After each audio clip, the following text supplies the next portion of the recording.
If you are new to our channel, don't forget to hit that subscribe button.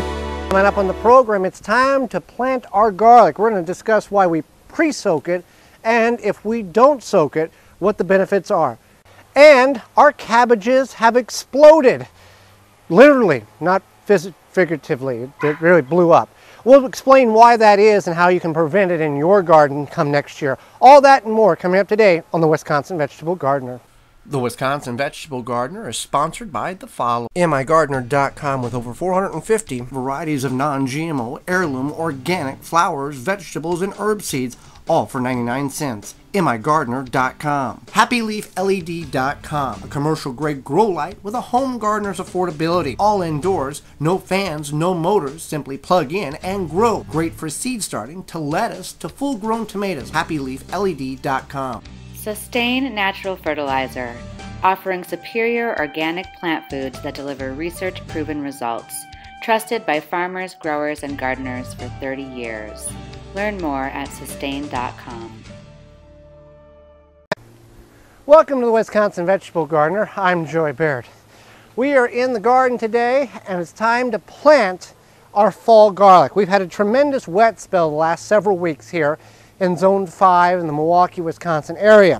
So we had to postpone the garlic planting as we normally would do the first Saturday in October. The soil, as you can see, is still very moist, but it is workable. What we want to avoid is going into the garden when it's soppy or soggy and then trying to plant. The reason being is the plants in which we're putting in the ground, the cloves here, they would go ahead and grow, but you're compacting the soil to a point where it's going to take a lot of work in order for you to get the fluffiness or the fluffiness of that soil back to where it needs to be, because you've compressed it by walking on it and working it.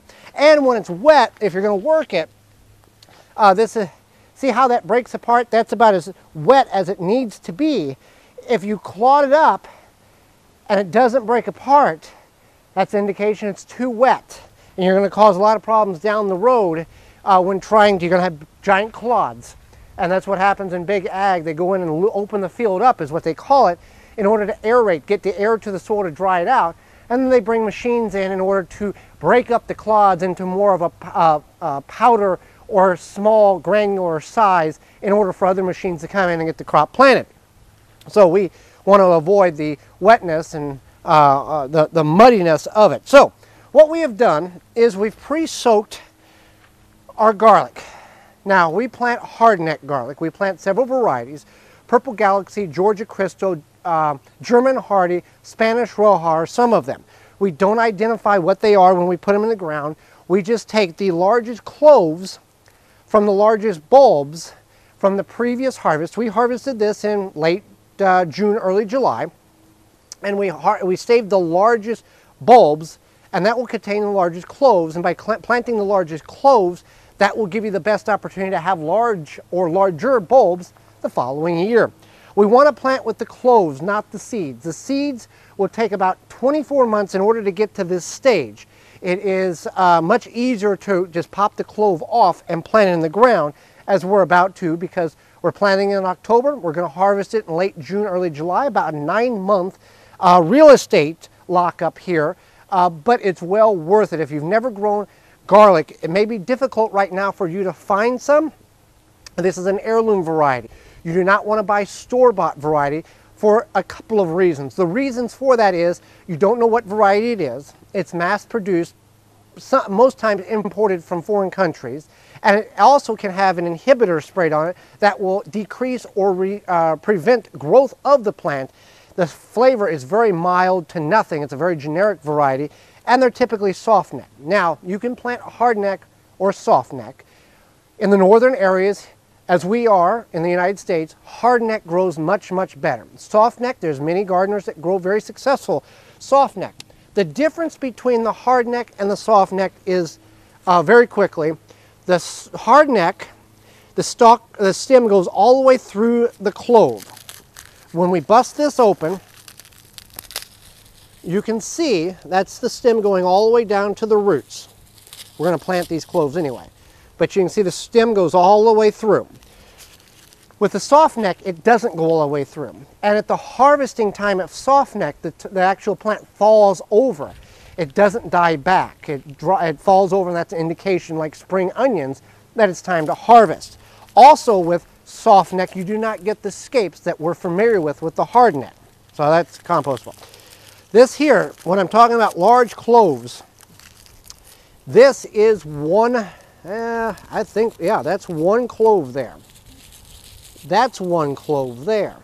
That's one clove. This is not elephant garlic. Elephant garlic is part of the leek family, and they contain about 4 to 5 cloves per bulb, but it grows. You plant it in the spring, you harvest it in the fall, and that's how you go about planting elephant garlic. So it's not part of the garlic family. Okay, so we don't have to soak it. The advantages of soaking it. We use a manure tea from Authentic Haven brand. Toss that there. They're in tea bags, and it's an all-natural manure tea, and it's hydrating the cloves. We don't need that right now. We're hydrating the cloves in order for them to get a jump start. You're wanting to plant your garlic approximately 30 days before the ground freezes. You can get it in the ground as long as the ground is palatable, and you can chisel it in, you can go ahead and plant it. It's best to get it in 30 days, and that way the plant actually has the opportunity to root, get established. You might have a little green top growth above the soil, and then it goes into dormancy. You don't have to hydrate it, but it does infuse more energy into the clove, and we do a 24-hour soak on the large garlic cloves. How many cloves are typically in a garlic bulb? It totally is based on the variety in which you purchase. Some, like this one here, has 4, and there's some that have up to 15. And just because these are massive doesn't mean the next variety has to be this large. Some varieties are naturally smaller in clove size. So now that we've covered all of that, let's talk about planting. What we've done here is we've got this bed here that was potatoes. You don't want to plant garlic in behind leeks or onions up to 3 years, or where garlic was the previous year, because it won't grow as successful. So what I've done here, I've worked the soil, removed the weeds, got my triangular hoe, and I've made 3 distinct furrows here. Approximately 9 inches apart, 8 inches apart, somewhere in that range. We want to plant these about 2 to 4 inches in depth. If you're planting in a raised bed, 4 inches is fine. If you're planting in a container, be sure you do your research, because it can be done successful, but there is a lot more maintenance. And personally, I feel going into a container garlic rather than a ground or raised bed. Containers are elevated, smaller mass of soil, and the soil will freeze solid. So if you're going to try containers, do some research. There's nothing wrong with it, but you do want to be fully educated on the success rate and what you need to do in order to successfully grow in a container. We've never done it. We've found that the ground works phenomenal, as well as raised beds. So how do you plant this thing? Just as it came off the bulb. Teardrop pointing to the top, where the roots, this was where the roots will start to develop, and we'll just go ahead and put it in the ground. What I need to do is, to maximize my space, I need to dig that out a little bit so I can get the maximum space out of the bed. So we'll just chisel that out there. All right, get that there. And we want to space these about 9 inches. And the book says, I think if you look at, how to grow great garlic, whatever, on the website, on websites, it says about 12 inches from plant to plant. We have put 9 inches from plant to plant and have had no problem with the success of the garlic. The reason we chop off 3 inches on that diagram is, if you've got a 10-foot row and you're putting them in every 12 inches, if you put them every 9 inches, you can get a couple of more plants at the end of that row, and you can maximize and compress your planting a little tighter. And instead of having fill in the blank number, you can have 4 or 5 more plants based on the length of row that you're planting. Okay, so now we're going to plant these. Again, we just want to put them in the ground. Don't be concerned if one's 1 inch deep and the other's 2, and one's 2.5, and one's 2 3/8. It doesn't matter. They're going to grow. Again, spacing them about 9 inches apart. And just guessing at it, nothing that has to be special. Now I'm just going to drain off the tea here, just so I can get in here. So I'm going to finish planting all of this, and then we'll just cover it over and walk away. You can mulch this, but if you do mulch, make it a small amount of mulch. Do your heavy mulch in the spring once you see the plants emerge up. We've never mulched and have had phenomenal success with coldest winters on record of our garlic. So it's one of them things you can mulch, but we never have. And if you ask, should you? It's personally up to you, but I wouldn't recommend it, especially from our experience. So that's how easy it is to plant your fall garlic. If you can't get, ask around if you can't find garlic available online, and do not buy it from the convenient grocery store of a generic variety. Now, if you go to a all-natural grocery store that has specific heirloom or heirloom soft-neck, hard-neck varieties, you could use that as well. So we have found that growing beets in the traditional ground just doesn't work for us for whatever variety of reasons. The soil is fertile, but it just seems a little dense. We just can't get the seeds to germinate, to grow the ultimate best that they possibly can. So we reverted to raised beds with the beets, and we did half this bed in bush beans and the other half in beets. And we're going to harvest these, and we went through and we thinned them early as they develop, because if you don't, I've got a couple of examples here of what happens. So you can harvest these at any time. Now, these two are growing together. This is a prime example of what happens when you don't thin. If we would have thinned this one out, this one would have gotten larger. So it's a prime example there. Now, what is edible on a beet? Everything. Now, when I say everything, everything's edible. The beet leaves are greens. The younger they are, the tenderer they are, the more tasty they have. The stalk here is edible, but we've never found a great way to eat it. It has a very dirty taste to it. It's just a horrible, very difficult to palate. And then the beet, if you're going to preserve it in canning, it's got to be, and you pickle it, you need to water bath it, and you need to peel it.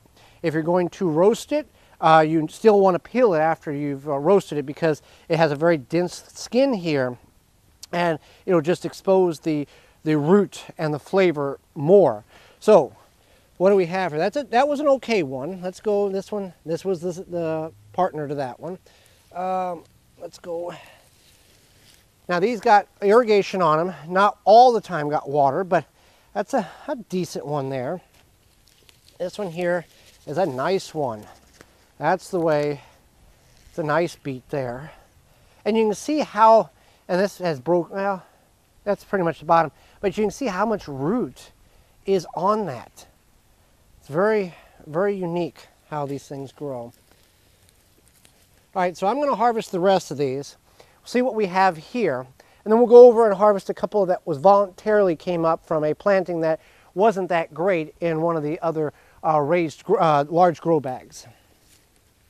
All right, so we've harvested that bed, and we got a variety of different shapes and sizes, all edible. What you can do now is, if you're not going to use the top portions for eating, you can just go ahead and trim these back and then keep them in the crisper, and they'll keep in the fridge for a number of weeks. You just don't want to disturb the root. Like this here, we'd leave that alone because that would expose the root to dehydration more. When you cut this, it's going to prevent energy from coming from the root to try to keep the greens, or sucking the energy. So let's go over to the other grow bed here. We've got a volunteer carrot, and then we've also got a couple of beets that I want to harvest to add to our harvest of beets this year. So we've got the center bed here. We've got a volunteer carrot and some beets. We've got volunteer Swiss chard here, and we have one beet I wanted to harvest. Now these are just very, very pretty plants there. Okay, so we'll start with the beets. We got one back here. It appears to be a decent size. Yeah, that's a nice decent beet there. Get rid of some of the stuff that broke off, all right? And we've got one here. I don't think this is nope, here's another reason. This is another example of they came out together, the competitiveness of the beet and how they don't develop if we don't thin. So we get rid of those, that's compost. Do we have any more here? Maybe we just had one. Okay, so now there is some weeds in this grow bed that we will clean out. Here's a giant carrot I wanted to harvest, I guess, to get the rest of this bed cleaned out.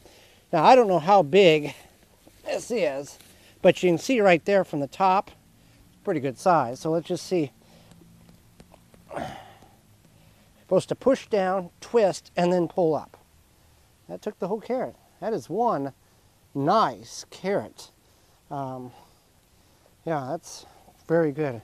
So, with the beets and the carrots, it's a crop in which you can grow in the spring as well as in the fall. Beets take about 65 to 70 days. Carrots take somewhere right around that 70-day range as well.